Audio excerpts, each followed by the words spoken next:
Bonjour à tous, mon nom est François Letarte, bienvenue sur ma chaîne JDR30, une chaîne consacrée aux jeux de rôle sur table, donc une vidéo liste et un sujet qui m'est venu un peu comme ça, inspiré de différentes choses en fait. Je vais parler de l'influence mentale, si on veut, que les personnages joueurs veulent exercer sur des personnages non joueurs, plus dans le sens de les influencer,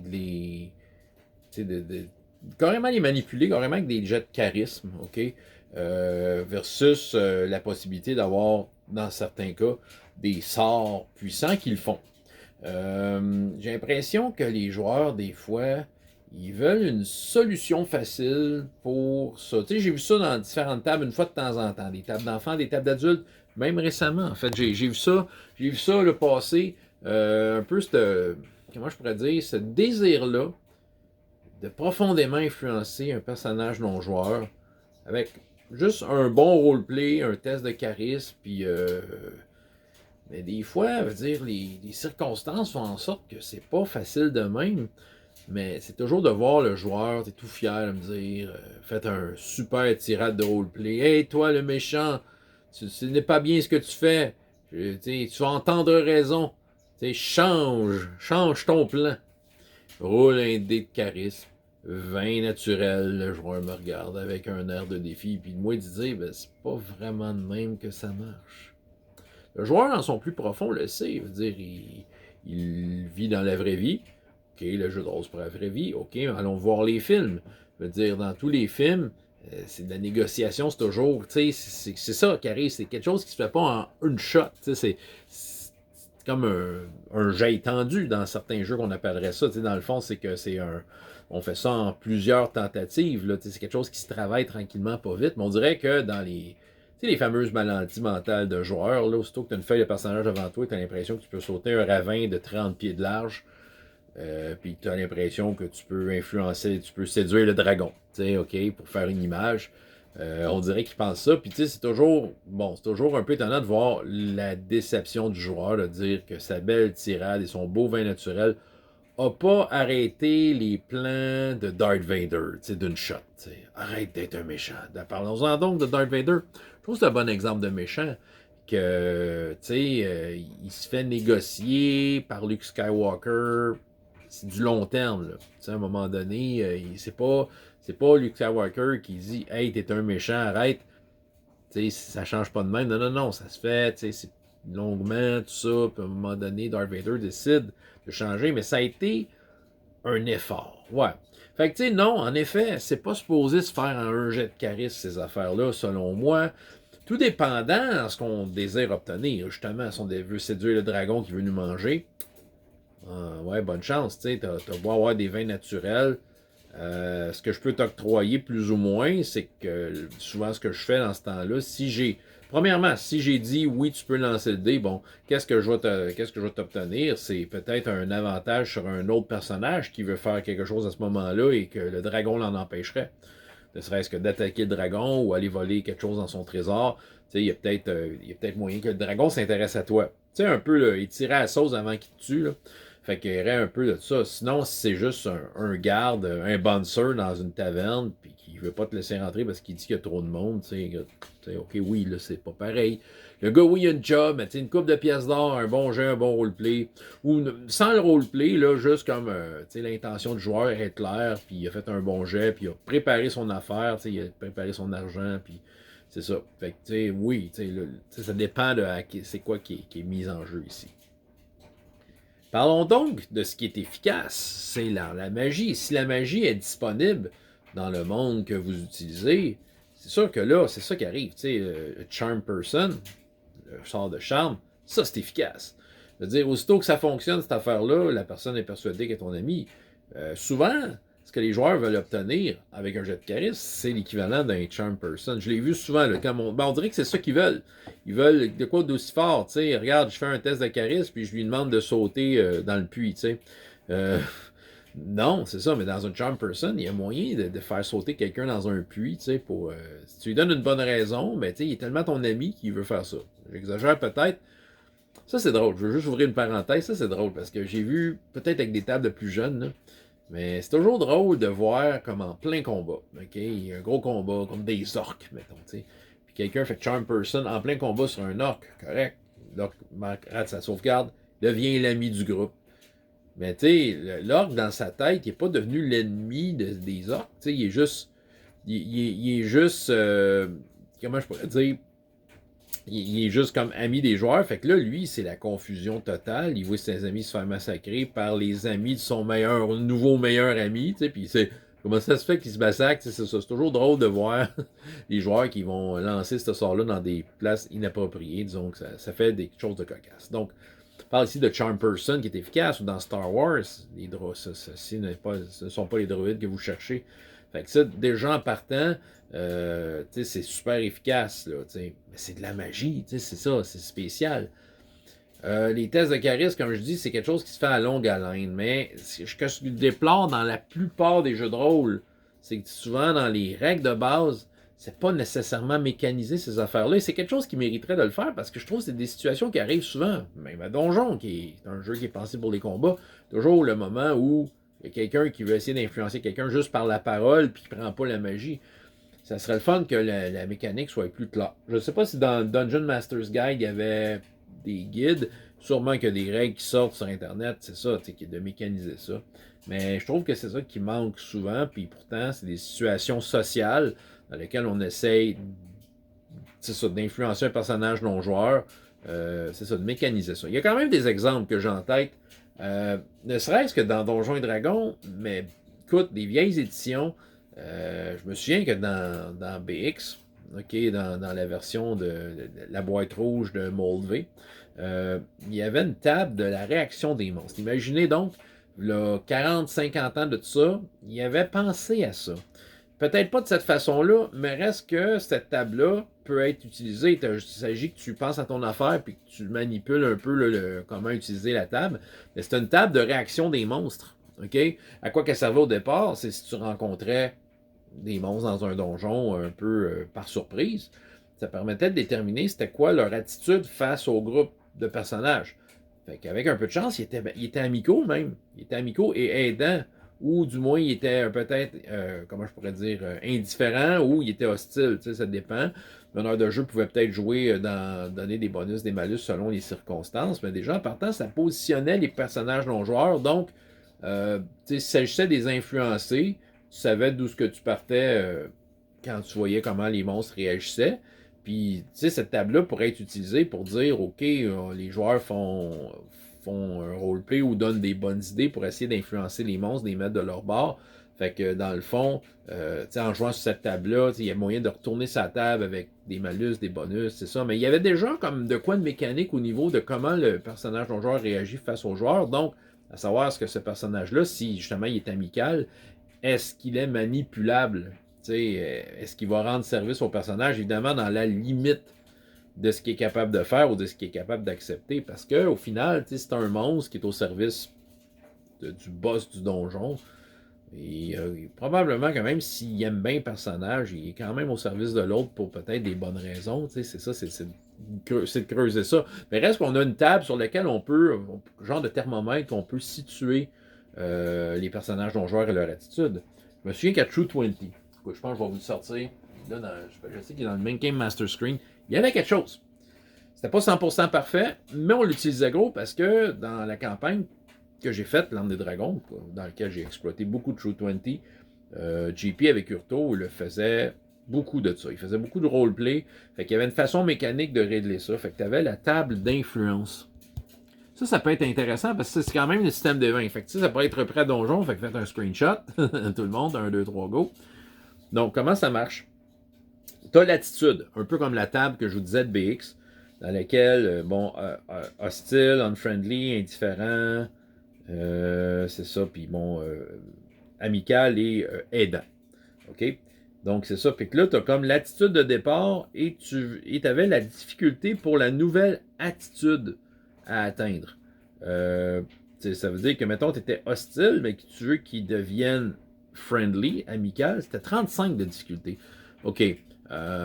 C'est sûr que dans un contexte des 20 troisième édition, parce que c'est pas mal ça, True 20, il y avait moyen d'avoir des tests de persuasion à plus 15. Ça se pouvait, là.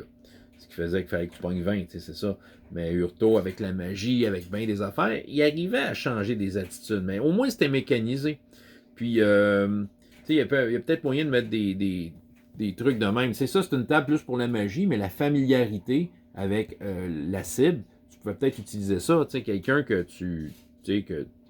que tu connais un peu, peut-être tu pourrais essayer de l'influencer avec un plus 25. C'est ça, il y avait des bonus astronomiques un peu, mais ça donne une idée. Tu as comme une charte ici, puis selon le résultat, ben, tu étais capable de changer l'attitude. Donc, influencer quelqu'un par longue haleine, ça pouvait marcher. Je me souviens qu'il y a eu des moments, je n'ai pas de scène là, précise à vous raconter, mais je me souviens qu'il y a eu des moments où il y avait de la négociation, puis qu'à un moment donné, on essayait de pousser les personnages joueurs vers certaines attitudes. Et Hurto réussissait toujours quand même assez bien à coup de points de conviction et de toutes sortes de choses de même, mais reste qu'il réussissait à avoir l'appui d'un personnage non-joueur potentiel qui pouvait potentiellement, en fait, d'être de leur côté. Parce que là, on s'entend, là. On n'essayait pas nécessairement de changer l'attitude du gros méchant. « Hey, toi, t'es le méchant. Moi, je sais ce qui est bon. Donc, en temps raison. » C'est sûr que là, c'est ça qui arrive. Avec ça, il y a moyen, là, je reviens un peu là, au problème de départ. Je pense que les gros méchants, il faudrait juste comme peut-être mettre ça au like les joueurs que tu les influenceras pas là, avec ton petit discours de dessin animé là, de Kalinours. Là, les Kalinours, eux autres, ils ramenaient les méchants du bon bord par le pouvoir de l'amour, mais c'est pas de même dans les jeux de rôle. Le dragon qui veut te manger, il veut te manger. À moins que tu lui donnes, sinon il faut que tu lui donnes de quoi d'aussi hot, c'est ça. Puis que tu le traces pas. Ça, c'était True 20. Je sais que dans All for One, il y a une table de combats sociaux. Il y a mon livre d'All for One. Je vais prendre celui qui est en français, qui est ici. En fait, les combats sociaux, c'est surtout pour salir la réputation de quelqu'un, mais je pense que ça peut être utilisé. Je vais juste aller voir tant qu'à faire l'exercice avec vous. Guérison. Ici, duels sociaux. Donc, un duel social se livre à l'aide de remarques piquantes, d'insultes directes. Ok, bon, c'est vraiment pour salir la réputation de quelqu'un. Mais reste qu'on peut quand même changer l'attitude de quelqu'un. Ah oui, je me souviens. Je me souviens d'une game. Il y a eu une game d'All for One qui est enregistrée sur ma chaîne. Qu'à un moment donné, Philippe. Okay, Philippe Moreau. J'étais le meneur de jeu. Écoute, depuis ce temps-là, il m'en veut, ce joueur-là. Il a essayé de me traîner mon personnage dans la boîte quand il était meneur de jeu. Mais c'est comme sa petite amie d'où ce qui venait. Elle s'est tournée du coin, elle s'est virée un peu contre le roi. Parce que Philippe Moreau, c'est un mousquetaire, il travaille pour le roi. Mais là, il y a les croquants. Les croquants qui se mettent contre le roi, puis sa petite amie est tombée comme dans le camp des croquants. Fait que là, puis là, elle a été influencée par un démon qui avait infiltré les croquants. Fait que là, le démon est en train d'influencer la petite amie, de tirer un coup de gun d'en face à Philippe. Puis lui, les coups de gun, il n'a pas aimé ça parce que justement, il en avait goûté un. Il avait goûté à ma médecine des coups de gun d'en face. En tout cas, pas d'en face, mais en tout cas, je me souviens d'une aventure où, là aussi, ça a donné des raisons derrière mon personnage, du moins de me faire vouloir passer dans la boue. Puis j'avais une table, il faut que je la trouve. Là, je vous raconte tout ça, mais il faudrait peut-être que je me rentre. Un jet de volonté, charisme, l'influence. Ah, c'est ça. Ben oui, gars, il a la table. Il s'agit d'utiliser une table de même. C'est un peu la même affaire. L'attitude. C'est sûr que si l'attitude est bonne, tu peux peut-être t'ouvrir pour influencer l'esprit du personnage non-joueur. Pour vous le lire, effectuez un test de charisme lorsque votre personnage tente d'influencer un personnage non-joueur. La difficulté de la tâche est égale à la volonté du PNJ. Donc, la moyenne, quelqu'un qui a une bonne volonté, il y a 2. Mais c'est ça. Puis quand tu fais un test d'influence, tu prends ton charisme x2. Fait que volonté, ouais, c'est ça. OK. Puis c'est ça. Fait que là, dans le fond, les alliés loyaux étant plus faciles à convaincre, vous bénéficiez d'un plus 2 sur le jet. Fait que déjà, ils disent, s'ils sont loyaux, ben déjà, tu as un jet. Puis les ennemis jurés, c'est moins 2. Fait qu'ils ouvrent la porte quand même pour influencer quelqu'un qui taillit vraiment. Ne serait-ce que de détourner l'attention ou de t'acheter du temps s'il s'apprêtait à faire de quoi, tu sais. C'est ça, puis c'est super simple à utiliser. Moi, j'avoue que ce duel-là, je l'ai aimé parce que, écoute, il a pris des points de style, il y a eu des jets de mardeux, puis ça a fini que sa petite amie qui pointait Philippe, comme ça, puis là, il y avait le démon qui parlait à l'épaule. Ben, c'est juste viré de bord pour attirer le démon, tu sais, mais le démon qui se déguisait en humain, Comme on sait comme ça l'aurait compris que l'autre l'influençait, puis était comme juste tanné de l'entendre, bang! Puis là, ça a créé la confusion, puis c'est là que Philippe a pu se sauver des croquants qui voulaient y faire la peau. Hein, ils voulaient la tête du mousquetaire dans leur quête. Ils l'ont pas eu. Mais j'avoue que ça a passé proche. Oui, je retiens pas mes coups dans ce jeu-là. Fait que. Ah! Ok, bon, attendez. Je vais aller vous trouver un autre livre. Savage Worlds. Je sais que dans Savage Worlds, il y a quelque chose, ok? Savage Worlds, ce qui est cool de ce jeu-là, c'est qu'il y a vraiment de tout pour. Il y a vraiment tout. Tu sais, tout ce que tu t'attends d'un jeu de rôle, il y a de l'action, ben, il y a une règle pour, puis, tu sais, vraiment, les règles, ils ont de l'allure, sont bien faites. Drowning, Falling, blablabla, Pretty Damage, No Power, je vais essayer de le trouver. Benny's. C'est où cette règle-là? The World, The Genre, Creating World. Comment ça, je le trouve pas? Je sais qu'il y a quelque chose. Faut que je le trouve, là. Écoutez, là, je vous ai promis de quoi, là. Des rules, Movement, Maneuver, Collision, Attack Modifier, Out of Control. Puis là, Social Conflict. Je savais. Page 110 de cette version-là. Social Conflict. Il y a des Margin of Victory. C'est ça. Fait que là, c'est pour les négociations. Le conflict is broken en 3 rounds. Fait que, il y a comme un temps un peu de prescrit. Fait que là, puis chaque round qui focus sur un point particulier. Ok, c'est ça. Puis là, c'est ça. En fait, c'est ça. Ils disent qu'il faut que tu divises comme ta négociation en plusieurs points. Fait que là, il roleplay son argument, fait un test de persuasion avec un dé qui explose. Ben, écoute, pour ceux qui aiment ça, là, mais c'est ça. Puis, fait que là, il faut qu'il accumule des succès et des raises. Un succès à Savage World, c'est 4, des raises, c'est 8, fait que c'est ça. Fait que là, après le troisième round of conflict, celui qui a le plus de succès gagne l'argument.